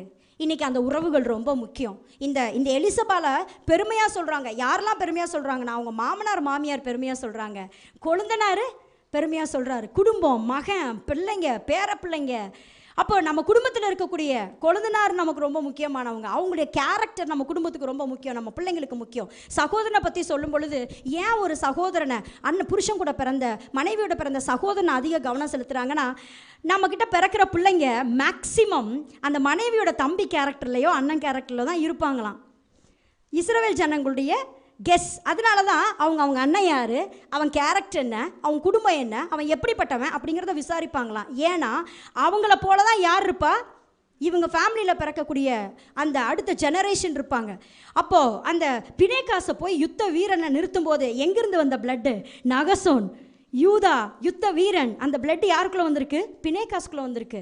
அப்போ அந்த கூட பிறந்த அண்ணன் தம்பியோட கேரக்டர்லாம் யாருக்குள்ளே வரும்? அடுத்த ஜெனரேஷனுக்குள்ளே வரும். ஸோ உங்களுடைய கேரக்டர்ஸ் ரொம்ப முக்கியம். அது உங்களோட பிள்ளைகளை பாதிக்கும். இவ்வளோ சந்தோஷமான பேரும் புகழும் நல்ல பெருமையான இப்போ ஆசை நடந்துக்கிட்டு இருக்கு. அங்கே ரத்தத்தை பலி செலுத்தி ஆரோனுடைய பிள்ளைங்க அவங்க தலையிலெல்லாம் ரத்தத்தை வச்சு பெருவிரல்ல, காலில், காது மடலில் அப்படி எல்லாம் வச்சு அபிஷேகம் பண்ணி எல்லாம் நடந்துட்டுருக்கு. பெருமையாக சந்தோஷமாக நிற்கிறாங்க. வாழ்க்கையில் இந்த மாதிரி ஸ்தானங்களை நினச்சி பார்க்குறது ரொம்ப பெரிய சந்தோஷம். குடும்பத்தில் ஒரு சந்தோஷமான விஷயம் நடக்கும்போது எங்கள் அப்பா, எங்கள் அண்ணன், என் வீட்டுக்கார், என் பிள்ளைங்க அப்படின்னு பெருமையாக சொல்லிக்கிறது. இந்த சந்தோஷம் எப்போவுமே நம்ம வாழ்க்கையில் நிலச்சே இருக்கும். நம்ம என்ன பண்ண முடியாது. சூழ்நிலை எப்போ வேணாலும் எப்படி வேணாலும் மாறும்போது நம்ம நடவடிக்கை எப்படி இருக்குங்கிறது தான் ரொம்ப முக்கியம். இப்படிப்பட்ட சந்தோஷமான நல்ல தருணம் அருமையாக நடந்துட்டுருக்கு. பெருமையாக இந்த அம்மா நின்றுட்டுருக்காங்க. நடந்தது என்ன தெரியுமா?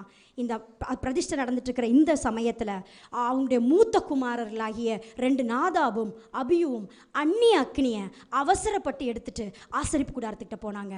அங்கேயே ஆண்டவர் அடித்தார். அந்த 2 பசங்களும் அப்படியே செத்து சுருண்டு விழுந்தாங்க.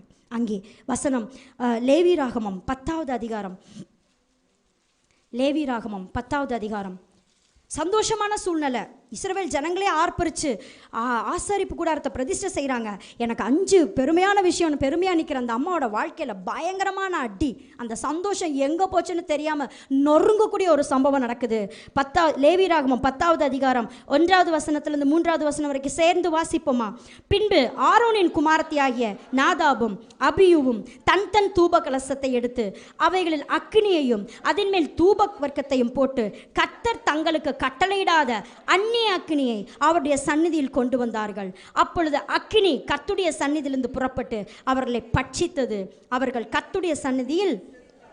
அப்பொழுது மோசே ஆரோனை நோக்கி, என்னிடத்தில் சேருகிறவர்களால் நான் பரிசுத்தம் பண்ணப்பட்டு சகல ஜனங்களுக்கு முன்பாக நான் மகிமைப்படுவேன் என்று கர்த்தர் சொன்னது இதுதான் என்றான். ஆரோன், என்ன ஒரு கொடுமை! பயங்கரமான இன்சிடெண்ட்டுங்க இது. அந்த இடத்துல நான் என்னை வச்சு பார்க்கும்போது என்னால் எனக்கு அதை ஜீரணிச்சிக்கவே முடியல. என் வீட்டுக்காரெல்லாம் அபிஷேகம் பண்ணப்படுறாரு அப்படின்னு சொல்லிட்டு அந்த பெருமையாக சந்தோஷமாக நின்றுட்டுருக்கிற அந்த இடத்துல அப்படி கண்ணு முன்னாடி 2 பசங்களும் அந்நிய அக்னியை கொண்டு வந்து சுருண்டு செத்து விழுறாங்க. மோசே என்ன சொல்கிறார் தெரியுங்களா? 6வது வசனத்தை பின்பு அந்த 6வது வசனம் 7வது வசனத்தில் நம்ம வாசிச்சா பாருங்களேன். கீழே வாசிச்சிங்கன்னா அவர் சொல்லுவார், நீங்கள் 7வது வசனம் வாசிங்களேன். நீங்கள் சாகாதபடிக்கு ஆசரிப்பு கூட வாசாரிலிருந்து புறப்படாதிருங்கள். மோசே பார்த்து சொல்கிறார். ஆரோனையும் மீதி இருக்கிற 2 பசங்களையும் பார்த்து சொல்கிறார், உங்கள் மேலே அபிஷேகம் தைலம் இருக்குது. நீங்கள் இப்போ ஆசாரினா அபிஷேகம் பண்ணப்பட்டிருக்கீங்க. தயவு செய்து செத்துட்டா இந்த இடத்த விட்டு என்ன செஞ்சிடாத, நகுந்துராத, நீங்களும் செத்து விழுந்துருவீங்க, நகுராதன்னு சொல்கிறாரு. அப்புறம் கீழே வாசிச்சு பாருங்கள். கர்த்தருடைய அபிஷேக தைலம் உங்கள் மேல் இருக்கிறதே என்றான். அவர்கள் மோசேயுடைய வார்த்தையின்படியே செய்தார்கள். எப்படி இருக்கும் சந்தோஷமான இந்த ஒரு சூழ்நிலையில் கண்ணு முன்னாடி பசங்க 2 பேரும் அந்நிய அக்னியை கொண்டு வந்தனால செத்து சுருண்டு விழுந்துட்டாங்க. அந்த மாதிரி எமோஷ்னலான ஃபீலிங்ஸ் எல்லாம் நம்மளால் தாங்கிக்கவே முடியாது. இப்போ நான் ஆசாரியன் ஆகிறேங்கிற சந்தோஷத்தை விட என் கண்ணு முன்னாடி தலைப்பிள்ளைங்க 2 என்ன ஆயிடுச்சு, செத்து போச்சு. மூத்த மகன் அடுத்தடுத்து 2 பிள்ளைங்களும் அந்நிய அக்னியை கொண்டு வந்து செத்து விழுந்து கிடக்குறாங்க. அப்படி துக்கம் தொண்டை அடைக்குது. 2 பசங்களும் நிற்கிறாங்க, பணி செய்ய நிற்கிறோம். ஆனால் அங்கே போகாத, தொடாத, அழாத, வஸ்திரத்தை கிழிச்சிக்காத, அசையாமல் நில்லுன்னு சொல்கிறாங்க. இதே ஸ்தானத்தில் கொஞ்சம் தள்ளி நின்று இதை யாரும் பார்த்துட்ருக்குறா? ஒரு அம்மாவை எலிசபாலும் பார்த்துட்ருக்குறாங்க. ஒன்றுமே செய்ய முடியாது அந்த இடத்துல. வேற ஒரு அவங்க சித்தப்பாவோட குடும்பத்தை கூப்பிட்டு அவங்க 2 பேர்த்தையும் தூக்கி கொண்டு போய் என்ன செய்யுங்க, வெளியே போடுங்க, இருக்கிற இடத்துலேருந்து யாருமே அசையாதீங்கன்னு சொன்னாங்க. எனக்கு அன்பான தேவனுடைய பிள்ளையே, வாழ்க்கையில் எப்போவுமே சந்தோஷமான சூழ்நிலைகளும் பெருமையான சூழ்நிலைகளும் மட்டும்தான் இருக்குன்னு சொல்ல முடியாது. எந்த நேரத்தில் என்ன வேணாலும் சம்பவிக்கும் போது நம்ம மனநிலை எப்படி இருக்குது? இது ஒரு ஆசாரியனா பணிவிட செய்யும்போது அவங்க ஒரு பையன் செத்து விழுந்துறான். நம்மளாம் அந்த இடத்துல இருந்தோம்னா, ஆண்டவரே உங்களுக்கு கண்ணில்லையா, என் புருஷனை என் பிள்ளைங்களை ஆசாரிய பணி செய்யறதுக்காக கொண்டு வந்து கொடுத்துருக்கிறேன், இப்படி உங்கள் சமூகத்திலே என் பையனை நீங்கள் அடிச்சிட்டிங்களே, என் கண்ணு முன்னாடியே 2 பேருமே செத்து போயிட்டாங்களே, உங்களுக்கு கொஞ்சம் கூட கண்ணில்லையா, என் பிள்ளைங்களை எடுத்துட்டிங்களே, ஆசாரிய பணி அங்கலாய்ப்பில் ஒரு நெருக்கடியான சூழ்நிலை வரும்போது நம்ம என்ன பேசுகிறோம், ஏது பேசுகிறோம், எப்படிப்பட்ட இடத்துல நிற்கிறோம், இந்த ஸ்தானத்தையும் எண்ணத்தையும் சிந்தையும் இழந்து வாய்க்கு வந்ததெல்லாம் நம்ம அந்த இடத்துல பேசி, எங்கப்பா போனீங்க, என்னப்பா நடந்தது? எலிசபால் ஒரு வார்த்தை கூட பேசலை. ஆரோன்ட்ட மோசே மூலமாக ஆண்டவர் என்ன சொன்னாரோ அது அப்படியே கீழ்ப்படிஞ்சு தன் இருதயத்தை அடக்கி அமர பண்ணி அவங்க கிளம்பி நீங்கள் போங்கன்னு சொல்கிற வரைக்கும் அந்த அம்மா இருந்த இடத்த விட்டு அசையவே இல்லை. செத்த பிள்ளைங்களை பார்த்துட்டு அமைதியாக உட்காந்துருந்தாங்க. இதுக்கு அர்த்தம் அவங்க பேரில் இருக்குது. அவங்க எலிஷெவா, ஷெவா அப்படின் போது 7 பூரணம். அதுக்கு இன்னொரு பேர் என்னமா, காட் சாட்டிஸ்ஃபைட் மீ, தேவன் என்கிட்ட. அந்த அம்மா என்ன நன்றி சொன்னாங்களாம், மற்ற 2 பிள்ளைங்களையும் உயிரோடு தந்தீங்களப்பா, அது எனக்கு போதும். இழந்து போன 2 பிள்ளைங்க நான் ஒன்றுமே இப்போ செய்ய முடியாது. என் புருஷனையும் மற்ற 2 பேரையும் காப்பாற்றி கொடுத்தீங்களே, அது போதும். அவங்க பழைக்கிறதுக்காக நான் இந்த இடத்துல எப்படி இருப்பேன்? பொறுமையாக இருப்பேன், அமைதியாக இருப்பேன். நான் எதுவும் பேச மாட்டேன். இங்கே நான் கத்தி கதற மாட்டேன், வஸ்திரத்தை கிழிச்சிக்க மாட்டேன், சாம்பலில் போய் இப்போ நான் உட்கார மாட்டேன், நான் பேசாமல் இருப்பேன். அப்படியே அமர்ந்து தன் புருஷன் செய்ய வேண்டிய பலிகள், அன்னைக்கு நடக்க வேண்டிய எல்லா விஷயம் முடிகிற வரைக்கும் தன் ஆத்மாவை அடக்கி அமர பண்ணி அப்படியே உட்கார்ந்துருந்தாங்க. இந்த இடத்துல அந்த பெண்ணை பற்றி சொல்லும்போது, அதாவது நீதிமொழிகள் 31வது அதிகாரத்தில் தன்னை பலத்தால் அவள் இடை கட்டி கொண்டு, அந்த வசனம் ஆப்டா அது யாருக்குன்னா ஆரோனுடைய மனைவியாக எலிசபாலுக்கு.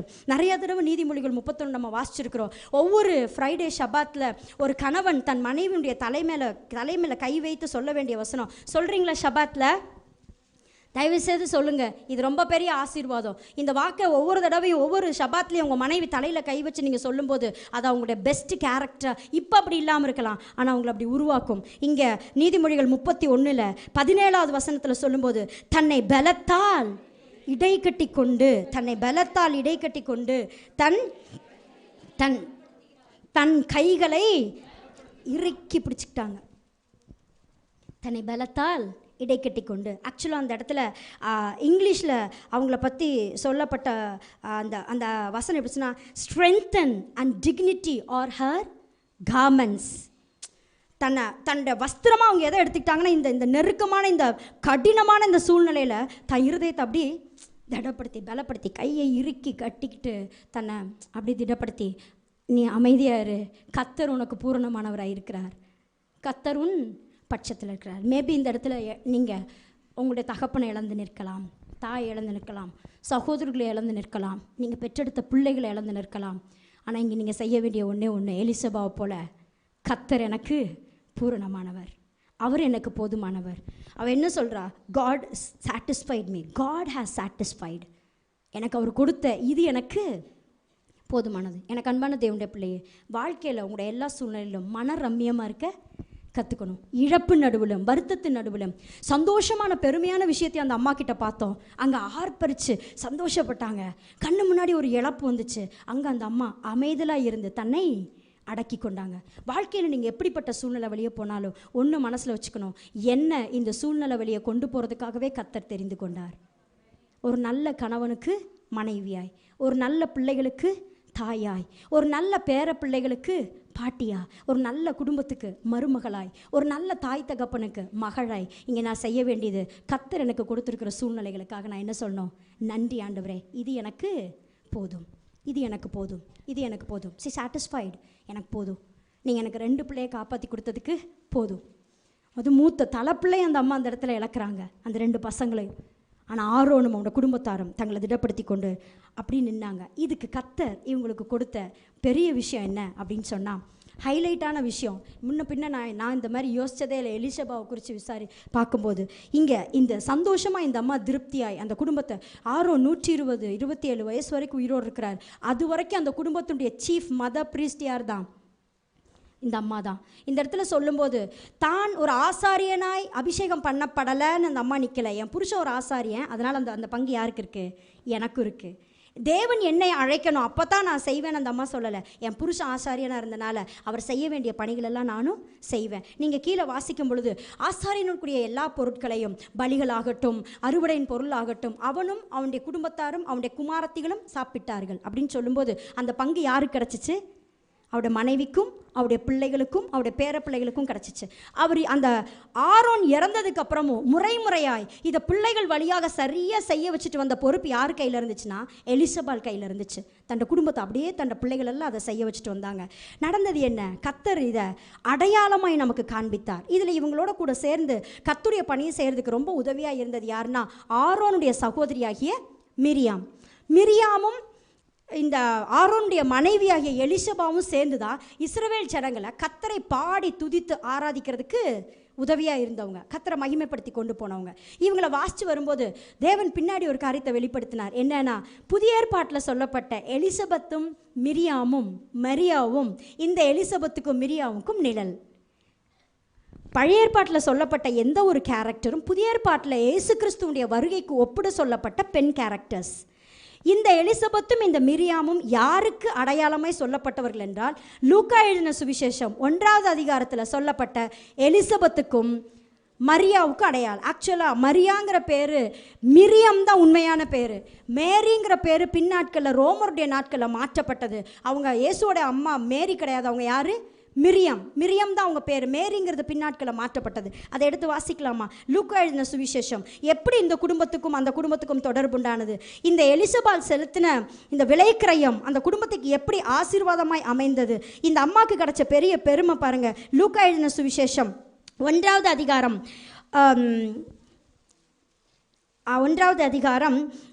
5வது வசனத்தை வாசிக்கலாமா? யூதேயா தேசத்தின் ராஜாவாகிய ஏரோதின் நாட்களில் அபியா என்னும் ஆசாரிய வகுப்பில் சகரியா என்னும் பேர் கொண்ட ஆசாரியன் ஒருவன் இருந்தான். அவன் மனைவி ஆரோனுடைய குமாரத்திகளில் ஒருத்தி, அவள் பேர் எலிசபெத். யார் வந்திருக்காங்க பார்த்தீங்களா? இந்த எலிசபெத் யாருடைய குமாரத்தி? ஆரோனுடைய குமாரத்தி. ஆரோனுடைய வம்சாவளியில் வந்த குமாரத்தி யாரு? இந்த எலிசபெத். எந்த எலிசபெத்? சகரியாவாகிய ஆசாரியன், ஆண்டவருடைய ஆலயத்தில் பணிவிடை செய்த ஆசாரனுடைய மனைவி எலிசபெத். எந்த எலிசபெத்? ஆரோனுடைய குமாரத்தி ஆகிய எலிசபெத். அந்த எலிசபெத் யூதா குடும்பத்திலிருந்து லேவி குடும்பத்தில் கல்யாணம் ஆகி ஆசாரிய பணி செய்ய வந்தாங்க. இந்த எலிசபெத் ஆசாரியனாகிய லேவி குடும்பத்திலேயே பிறந்து வந்து லேவியினுடைய வம்சத்திலே ஆசாரியனாகிய ஆரோனுடைய குமாரத்தியாக வந்தாங்க. இந்த ஆசாரியனாகிய எலிசபெத்தினுடைய உறவினர் யாருன்னா, அதே லூக்கா எழுதின சுவிசேஷம் 38வது வசனத்தை வாசிக்கலாமா? 38 அதாவது அவளுடைய 36. இதோ உனக்கு இனத்தாலாக இருக்கிற எலிசபெத்தும். அப்போது இங்கே நம்ம வந்து ஒரு லிங்க் பார்க்கணும். நான் சொல்கிறது புரியுதா? கவனிக்கிறீங்களா? இந்த 36வது வசனம் பாருங்கள். இதோ உனக்கு இனத்தாலாக இருக்கிற எலிசபெத்தும் தன் முதிர் வயதிலே ஒரு புத்திரனை கற்பம் தரித்திருக்கிறாள் அப்படின்னு யாருக்கு இந்த வசனத்தை சொல்கிறாங்க?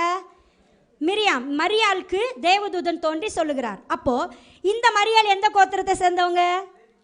யூதா கோத்திரத்தை சேர்ந்தவங்க. ஏசப்பாவுடைய அம்மா மரியா யாரு? யோசேப்பு யூதா கோத்திரத்தை சேர்ந்தவர், மரியா யூதா கோத்திரத்தை சேர்ந்தவங்க. யூதா கோத்திரத்தை சேர்ந்த லேவி கோத்திர மரியா என்ன செய்கிறாங்க அப்படின்னா, அந்த உறவின் முறை யார்? எலிசபெத். அதாவது ஏசப்பாவுடைய ஜீனியாலஜியில் 2 ஜீனியாலஜி வரும். ஒன்று யூத ஜீனியாலஜி, ஒன்று லேவி ஜீனியாலஜி. ஏன்னா இவரே யூதர் ராஜசிங்கம், இவரே பிரதான ஆசாரியன். அந்த எலிசபெத்தும் மிரியாமும் எங்கே வந்து கனெக்ட் ஆகுறாங்கன்னா, இந்த எலிசபெத்தும் மிரியாமும். ஏன்னா ஏசப்பாவோட மத்தேயு வழியில் வரக்கூடிய வம்சாவளி யாருடைய வம்சாவளினா? யோசேப்பினுடைய யூத வம்சாவளி. லூக்கால வரக்கூடிய வம்சாவளி யாருடைய வம்சாவளினா? மரியாளுடைய ஃபேமிலி ஆகிய லேவியனுடைய வம்சாவளி. ஓகேவா? அப்போ எலிசபெத்தும் மிரியாமும் இனத்தால் 2 குடும்பமும் என்ன இருக்கு? ஒன்றா இருக்கு. இது காட்ஸ் பிளான். எப்பமேனா ஆரோனுடைய மனைவியாகிய எலிசபெத்தும் அந்த கசின் சிஸ்டரான மிரியாமும் ஒன்றா சேரும்போது அங்கே ஒரு பெரிய ஜெனரேஷன் யூத ராஜசிங்க எழும்புவாருங்கிறத நிழலா பழைய ஏற்பாட்டில் காட்டி, புதிய ஏற்பாட்டில் யாரை கொண்டு வந்து காட்டுறாங்க? சகரியாவின் மனைவியாகிய எலிசபெத்தும் அப்புறம் மரியாளுடைய குமாரனாகிய ஏசு கிறிஸ்துவையும் கொண்டு வந்து கனெக்ட் பண்ணுறாங்க. இதில் இந்த 2 பேர் இணையிறதுக்கு முக்கிய காரணமாக இருந்த முதல் ஆள் யார் தெரியுங்களா? எலிசபெத். எப்படி எலிசபெத் அப்படின்னு சொன்னால், அந்த அந்த 2 ஃபேமிலிக்கும் எலிசபெத்துக்கு ஒரு பெரிய லிங்க் இருக்குது. எப்படின்னா, எலிசபா யூத குடும்பத்தை சேர்ந்தவ. அந்த நம்ம மத்தேயு 1ல் வாசித்தோம் இல்லையா? அபினதாபு, அவருடைய மகனாகிய நகசோன், அவனுடைய குமாரனாகிய ஈசாயினுடைய குமாரன் தாவீது. அந்த தாவீதுடைய வம்சாவளியில் வந்தவர் யார்? ஆண்டவராகிய ஏசு கிறிஸ்து. திருப்பி இந்த பக்கம் லேவி வம்சத்தில் பார்த்தீங்கன்னா ஆரோனின் மனைவியாகிய எலிசபெத், ஆரோனின் குமாரத்தியாகிய எலிசபெத். இந்த எலிசபெத் வந்து யாரை பெற்றெடுக்கிறாங்கன்னா, யோவான் ஸ்நானகனாகிய பெரிய தீர்க்கதரிசியை பெற்றெடுக்கிறாங்க. ஸோ இந்த 2 குடும்பத்தை லிங்க் பண்ண முக்கிய பொறுப்பு யார் கையில் இருக்குன்னா, எலிசபாவுடைய கையில், ஆரோனுடைய மனைவியாகிய எலிசபாவுடைய கையில் இருக்குது. இந்த எலிசபா இவங்களுக்கு நிழல். யாருக்கு நிழல்?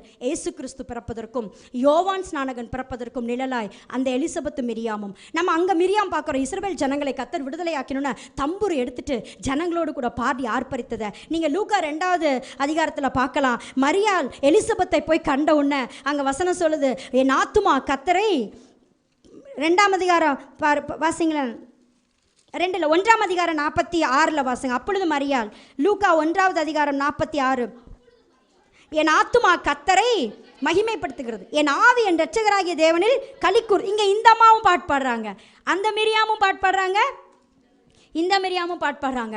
அந்தம்மா ஒரு தீர்க்கதரிசி, இந்தம்மா ஒரு தீர்க்கதரிசி. ஸ்டில் மரியாதை குறித்து நம்ம பார்க்கும்போது எப்படி ராகேலை குறித்து நினச்சிட்டாங்களோ, இன்றைக்கும் இயேசு கிறிஸ்துவின் தாயாகிய மரியாள் ஒரு தீர்க்கதரிசிங்கிறத ஜனங்க என்ன செய்கிறாங்க, விசுவாசிக்கிறாங்க. அவங்க பாடி கர்த்தரை மகிமைப்படுத்தினாங்க. எங்கள் வாழ்க்கையில் இப்படிப்பட்ட ஒரு நன்மை நீங்கள் செய்தீங்களே. இப்படிப்பட்ட ஒரு இது கிடைக்கிறதுக்கு காரணமாக இருந்தது யாருன்னா அந்த எலிசபால்.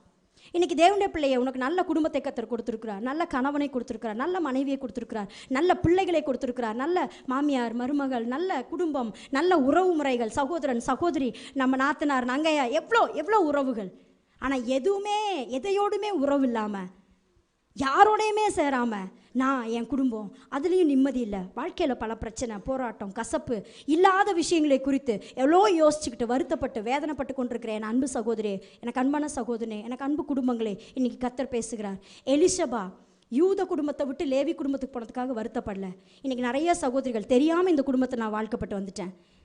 ஏன் என் வாழ்க்கையில் இப்படி நடந்துச்சு, இந்த குடும்பத்தில் வந்து வளாமல் நான் இருந்திருந்துருக்கலாம், தப்பாக என் வாழ்க்கையில் நடந்துருச்சு. அப்படி கிடையவே கிடையாது.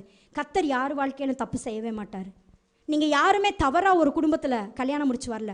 நீங்கள் யாருமே தவறான ஒரு குடும்பத்தில் வந்து நீங்கள் மருமகளாவோ அல்லது மருமகனாகவோ அல்லது மகளாவோ தப்பாக இந்த குடும்பத்தை நான் வந்து பறந்துட்டேன், இல்லவே இல்லை. உங்கள் ஒவ்வொருத்தருடைய பெயரும் கர்த்தர் முன்பதாகவே எழுதி வைத்திருக்கிறார். ஒவ்வொருவரும் உருவாவதற்கு முன்பதாகவே, தாயின் கருவில் உருவாகுவதற்கு முன்பதாகவே உங்கள் வாழ்க்கை திட்டமிடப்பட்டது. இன்றைக்கி உங்களுக்கு கர்த்தர் கொடுத்துருக்கிற வாழ்க்கை மேன்மையானது. உங்களுக்கு கிடச்சிருக்கிற கணவர் மேன்மையான புருஷன், உங்களுக்கு கிடச்சிருக்கிற பிள்ளைகள் சொத்துக்கள், உங்களுக்கு கிடைச்ச மனைவி கர்த்தர் கொடுத்த பெரிய சொத்து, அதெல்லாம் இன்னைக்கு அதையெல்லாம் நினச்சி பார்க்கறதுக்கு இல்லை. ஆனால் இந்த எலிசபால் நினச்சி பார்க்குறா, எனக்கு கிடைச்ச புருஷன், எனக்கு கிடைச்ச பிள்ளைங்க, எனக்கு கிடைச்ச கொழுந்தனார், எனக்கு கிடைச்ச அப்பா, என் சகோதரன், என் பேர பிள்ளை, என் ஆண்டவர் எவ்வளோ பெருமையான ஸ்தானத்தில் வச்சிருக்கிறாருன்னு. இன்றைக்கி நீங்கள் அப்படிப்பட்ட உங்கள் ஸ்தானத்தை எண்ணி பார்க்க வேண்டிய நிலையில் இருக்கிறீங்க.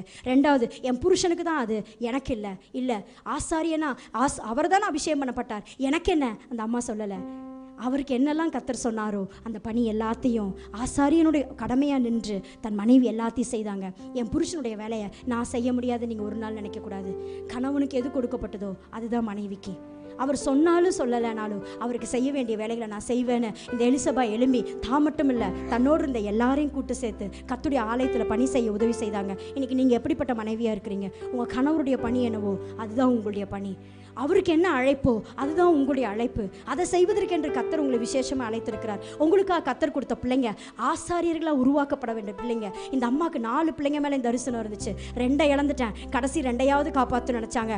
அந்த எலியேசர் பிரதான ஆசாரியனாகவே இருந்தார் ஆரோனுக்கு அப்புறம். அதுக்கப்புறம் அவனோட மகன் பினேகாசை பற்றி நம்ம வாசிக்கிறோம். பரிசுத்தத்துக்கென்று வைராக்கியம் கொண்டு ஈட்டி எடுத்துகிட்டு போய் வேசித்தனம் நடக்கிற இடத்துல உருவ குத்தி போட்டான். அப்படிப்பட்ட ஒரு வைராக்கியமான பேர பிள்ளையை உருவாக்கின ஒரு பெருமை எலிசபெத்துக்கு இருந்துச்சு. கர்த்தர் கொடுத்த பிள்ளையை குறித்து உங்களோட தரிசனம் என்ன? உன் பிள்ளைக்காக தேவனுடைய சமத்தில் ஜெபிக்கிறியா? உங்கள் பிள்ளைகளை குறித்து உங்களோட நோக்கம் என்ன? உங்கள் பேர பிள்ளைகளுக்காக நீங்கள் என்ன சொல்லி ஜெபம் பண்ணுறீங்க? ஒரு எலிசபால் தன் பிள்ளைகளை ஆசாரிகளாக வளர்த்தா, ஒரு பினேகாசை ஒரு யுத்த வீரனாய் வளர்த்துவதற்கு ஒரு காரணம் இந்த பாட்டி. உங்களுடைய வாழ்க்கையில தரிசனம் எப்படி இருக்குது? கர்த்தர் உங்களுக்கு கொடுத்த ஸ்தானம் என்ன? எழுந்து நிற்பீங்களா? இன்றைக்கு கர்த்தர் உங்க கூட பேசி இருக்கிறார். நீங்க ஒரு எலிசபால், நீங்க ஒரு நல்ல தகப்பன், நீங்க ஒரு ஆசாரியன், நீங்க அபினதாப் ஒரு நல்ல அப்பா, நீங்க நகசோன் ஒரு நல்ல சகோதரன், நீங்க ஒரு நல்ல தகப்பன், நல்ல ஒரு ஆசாரியனாகிய கணவன், நல்ல ஒரு கொழுந்தனாருங்கிற ஸ்தானம், நல்ல மகன்கிற ஸ்தானம், நல்ல பேர பிள்ளைங்கிற ஸ்தானம். எனக்கு அன்பான சகோதரி, நீ ஒரு எலிசபால். இது வரைக்கும் நம்ம எலிசபாலை பத்தி பார்க்கவே இல்லை. அவங்க எப்படிப்பட்டவங்க நமக்கு தெரியவும் இல்லை. அவங்கள பத்தி நம்ம யோசிக்கல. ஆனால் எவ்வளோ அருமையான கேரக்டர்.